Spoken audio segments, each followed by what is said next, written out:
For more than a century, humanity has been trapped in a repeating question, asked over and over again in different forms. What truly makes a country wealthy? Free markets or strong government intervention in the economy? Does capitalism drive societies forward through innovation and growth?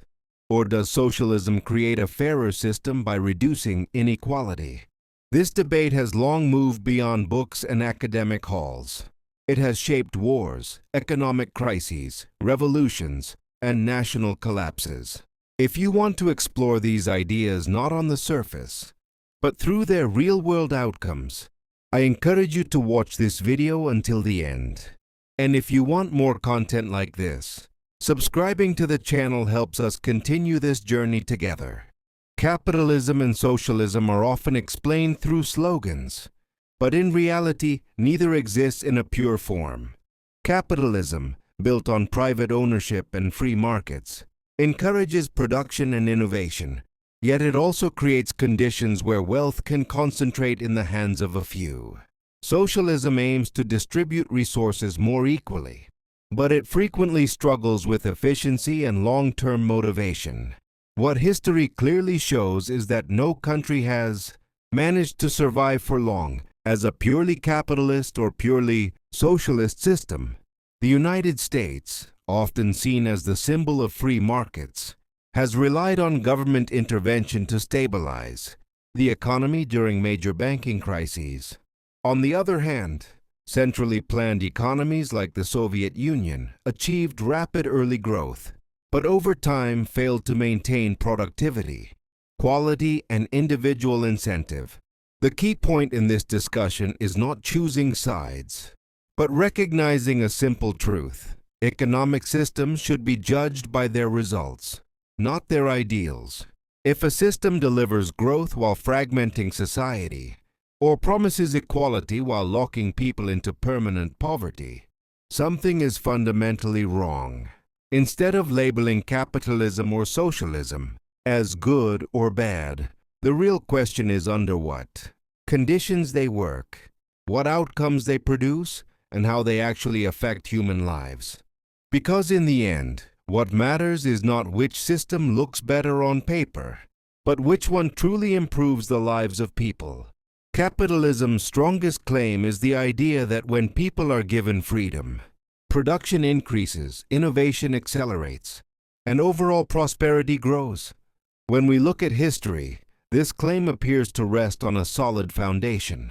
Free markets eliminate inefficiency through competition, consistently pushing better and cheaper products to the front. Entrepreneurship acts as the fuel of this system. Those who take risks can succeed. Those who succeed reinvest, and the economy expands as a result. From the Industrial Revolution to Silicon Valley, many of the world's greatest economic leaps were driven directly by capitalist incentives. However, this same mechanism also reveals capitalism's most fragile side. Competition does not operate under equal conditions for everyone. Those who begin with capital, education, or powerful connections enter the game several steps ahead. Over time, this gap widens. Capitalism may guarantee growth, but it does not guarantee who benefits from that growth. As wealth accumulates, so does power, and that power begins to influence the rules themselves. Large corporations dominate markets, while smaller players are either absorbed or pushed out entirely. As government intervention decreases, income inequality rises and social mobility slows. People begin to feel as though they are working harder but going nowhere. This is where capitalism's central paradox becomes clear. The system grows the overall pie, but leaves society to decide how the slices are distributed. Eventually, this produces social tension. During times of crisis, that tension becomes impossible to ignore. Governments set aside free market rhetoric and step in to rescue banks and corporations. In other words, when capitalism struggles to sustain itself on its own, it turns to social mechanisms for survival. This reveals an important truth. Capitalism generates economic dynamism, but when left unchecked, it deepens inequality. The real issue, then, is not whether to defend or reject capitalism, but where its boundaries should be drawn. In the next section, we will examine what socialism promises at this exact point and why it has appeared so appealing to so many societies. Socialism can largely be understood as a response to the sense of inequality created by capitalism. Its core argument is simple. An economic system should not only produce efficiency, but also fairness. Instead of allowing the means of production to concentrate in private hands, socialism seeks to manage them on behalf of society, ensuring that everyone has equal access to basic necessities. In this model, the state is not merely a regulator, but an active participant. Areas such as education, healthcare, housing, and transportation are not left to market forces alone. They are treated as public rights. In theory, this creates economic security. When people lose their jobs, or when markets contract, they are not left completely exposed. Income gaps are limited, and social mobility is shaped through a more balanced structure, rather than extreme upward or downward swings. However, this is also where socialism's most serious challenge begins.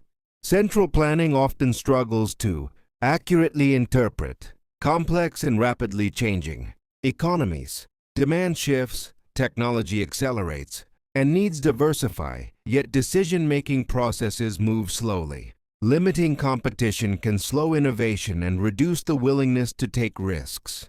When individuals do not directly benefit from producing more or doing better, motivation weakens. Over time, productivity declines. Resources are wasted, and the system becomes heavy under its own weight. History provides many examples of this pattern: shortages, long lines, low-quality goods, and bureaucratic bottlenecks. While socialism aims for equality, it often risks flattening society into a single level where everyone is held in the same place. This creates another form of injustice. For individuals who want to push their potential further, the system can become restrictive and limiting. As a result, there is a serious tension between the security socialism offers and the flexibility it sacrifices. In the next section, we will arrive at the most critical question: why, in the real world, are these two systems applied not in their pure forms, but as mixtures, and why do governments constantly shift back and forth between them? When we look at real-world practice, it becomes clear that neither capitalism nor socialism exists today in its pure form. The reason is simple. Life itself is far more complex than ideology. Over time, governments have learned that an economy left entirely to market forces produces social tension, while an economy based solely on central planning tends to become stagnant. This is why most modern systems have moved toward hybrid models. Free markets operate, entrepreneurship is encouraged, and private property is protected. But at the same time, the state takes on a strong role in areas such as education, healthcare, social security, and infrastructure. This search for balance is essentially an attempt to compensate for the weaknesses of both systems. The inequalities created by capitalism are softened through social policies, while the efficiency problems associated with socialism are addressed through market mechanisms. However, this balance rests on an extremely fragile foundation. When the state becomes too involved, markets suffocate, investments slow down, and bureaucracy expands. When the state pulls back too far, income gaps widen, essential services become fully commercialized, and lower segments of society are pushed outside the system. For this reason, economic debates often revolve around a single question: how much state and how much market? What is especially striking is this: during times of crisis, even the strongest defenders of free markets turn to the state for help.